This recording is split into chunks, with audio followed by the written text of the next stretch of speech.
আর কবরে সওয়াল জবাব হবে। যেই ব্যক্তি জুম্মার দিনে মৃত্যুবরণ করবে ওই ব্যক্তির কবরে সওয়াল জবাব হবে না। জুম্মার দিনে মৃত্যু সৌভাগ্যবান মুমিনের আলামত।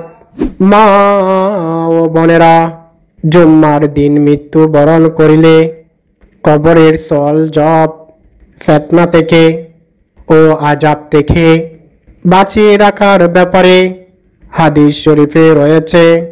রাসূলুল্লাহ সাল্লাল্লাহু আলাইহি ওয়াসাল্লাম বলেছেন যে মুসলমান জুম্মার দিনে কিংবা জুম্মার রাতে মৃত্যুবরণ করবে নিশ্চয় মহান আল্লাহ তাআলা তাকে কবরের ফিতনা থেকে বাঁচিয়ে রাখবেন। মা ও বোনেরা, আপনি জানেন কি জুম্মার দিন জাহান্নামের আগুন উত্তপ্ত হয় না?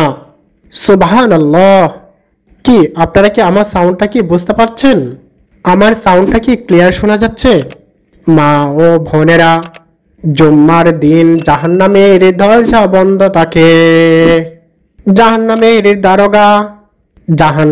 ধারোগার জুম্মার দিনে অন্য দিনের মতো এরকম দায়িত্ব থাকে না। এই দিনে মহান আল্লাহ তাআলার কোনো বান্দা যদি মৃত্যু ঘটে তাহলে ওই বান্দা সৌভাগ্যবান। কি সুবহানাল্লাহ কি বলবেন না? জুম্মার দিনের এত ফজিলত। মা ও বোনেরা, জুম্মার রাতে কি ইবাদত করেন? কারা কারা ইবাদত করেন একটু হাতটা তুলে দেখান তো।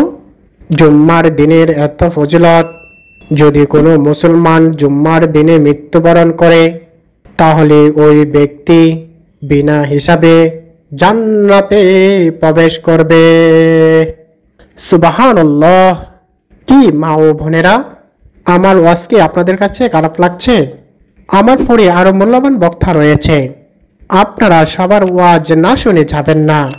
ও আমার প্রিয় পর্দার আড়ালের মা ও বোনেরা, হাদিস শরীফে এসেছে কবর হলো আখিরাতের প্রথম ঘাঁটি। কবর থেকে যদি আপনি পার হইতে পারেন তাহলে সকল ঘাঁটি আপনি বিনা হিসাবে পার হইতে পারবেন। আল্লাহু আকবার। মা ও বোনেরা, আমাদের যখন মৃত্যু হবে তখন আমাদেরকে কবরে রাখবে আর কবরে সওয়াল জবাব হবে।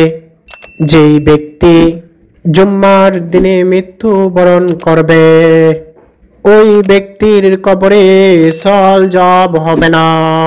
কি আল্লাহু আকবার বলবেন না? জুম্মার দিনে কত ফজিলত আপনি যদি জানতেন, আপনি যদি বুঝতেন তাহলে আপনি জুম্মার রাত্রে কোনো সময় ঘুমাইতেন না। যে ব্যক্তি জুম্মার রাতে ইবাদত করবে মহান আল্লাহ তাআলা ওই ব্যক্তি যা চাইবে তাই দিয়ে দিবেন। সুবহানাল্লাহ। মা ও বোনেরা আমার, জুম্মার রাত্রে অর্থাৎ বৃহস্পতিবারের দিবাগত রাত্রে জুম্মার রাত্রি, এই রাত্রিতে মুমিনের আমল নামা পেশ করা হয়। মহান আল্লাহ তাআলার কাছে আমল নামা পেশ করা হয়। যদি আপনি জুম্মার রাত্রে ইবাদত করেন তাহলে আপনার আমল নামায় পূর্বের যত গুনাহ আছে সমস্ত গুনাহগুলি মহান আল্লাহ তাআলা মাফ করে দিবেন। কি সুবহানাল্লাহ বলবেন না? সবাই মন খুলে বলুন সুবহানাল্লাহ। মা ও বোনেরা আমার, একবার সুবহানাল্লাহ বলিলে মহান আল্লাহ তাআলার পক্ষ থেকে আপনার নামে একটি বেহেশতের ফল গাছ লাগানো হয়।